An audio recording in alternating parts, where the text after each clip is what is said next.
हा बघताय पाझर तलाव करमाळ्याचा. फत्तेसिंग रावप्पांनी 1972 साली हा पाझर तलाव बांधला. त्यानंतर एक 10 वर्ष आमच्या शेतीला हा पाझर तलावाचा उपयोग झाला. त्यानंतर हा पाझर तलाव पूर्णपणे गाळ व्यापल्यामुळं बंद झाला. त्यानंतर आमचा शेतीला पाण्याचा भेडसावणारा प्रश्न निर्माण झाला.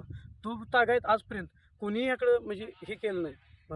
तर आज आपल्या मानसिंग भाऊनी हे गेल्या महाविकास आघाडीच्या सरकारनं जयंत पाटील साहेब आपले जलसंपदा मंत्री होते, त्यांच्या माध्यमातून मानसिंग भाऊनी हा रेटा पुढे नेला आणि ह्या तलावाचं काम मंजूर करून आणलं. जवळजवळ हे 8 कोटीचं काम, एवढं मोठं काम आमच्या ह्या करमाळा सांठवण तलावाला भाऊनी निधी उपलब्ध करून दिला. त्याबद्दल मानसिंग भाऊंचा मी मनापासून आमचे ग्रामस्थ सर्व कर्माचे आभार व्यक्त करतो. कारण आज आमच्या ह्या सांठवण तलावामुळं आमच्या शेतीच्या पिण्याच्या पाण्याचा प्रश्न सुटणारच आहे, तसा ह्या शेतीच्या पाण्यासुद्धा आमचा प्रश्न सुटणार आहे.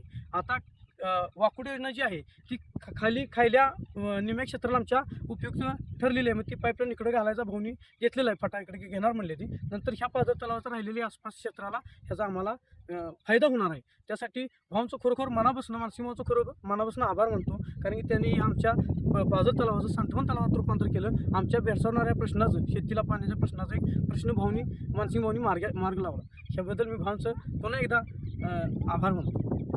आणि तिथून पुढच्या काळात आजपर्यंत आमच्या करमाळे गावाला आमदार मानसिंग भाऊ झाल्यापासून जवळजवळ मसोबाचा हा दिसतोय तो पाठीमागे सभामंडप, तिथं कोणी अजून काहीच केलं नाही. पण भाऊनी 10 लाख रुपये खर्च करून तिथं सभामंडपाचं काम केलं. नंतर अंतर्गत रस्ता फुदेवाडी बांबोडे हा भेडसावणारा आमच्या शेतकऱ्यांचा मोठा प्रश्न होता. तिथं असा चिखल होत होता, कुणालाही जाता येत होतं. तिथं मानसिंग भाऊनी डांबरीकरण आम्हाला करून दिलं. नंतर आमच्या गावातलं मारुती मंदिर आहे, त्या सभामंडपासाठी भाऊनी निधी उपलब्ध करून दिला. दत्त मंदिर आहे, तो सभामंडप मानसिंग भाऊनी उपलब्ध करून दिला. आज 95/5 मधून मानसिंग भाऊंच्या माध्यमातून ह्या यादव वस्तीला कॉन्क्रीटकरणाचा सुद्धा रस्ता दिला. अंतर्गत कॉन्क्रीटकरण आता चालूच आहे आमच्या गावामध्ये. 20 लाखाचं काम जवळजवळ भाऊनी आम्हाला मंजूर केलेलं. जवळजवळ ह्या 5 वर्षात भाऊनी आमच्या गावाला 10 कोटीचा निधी उपलब्ध करून दिला. त्यामुळं आमचं करमाळा गाव पूर्ण तयारीने मानसिंग भाऊंच्या पाठीमागं उभं आहे.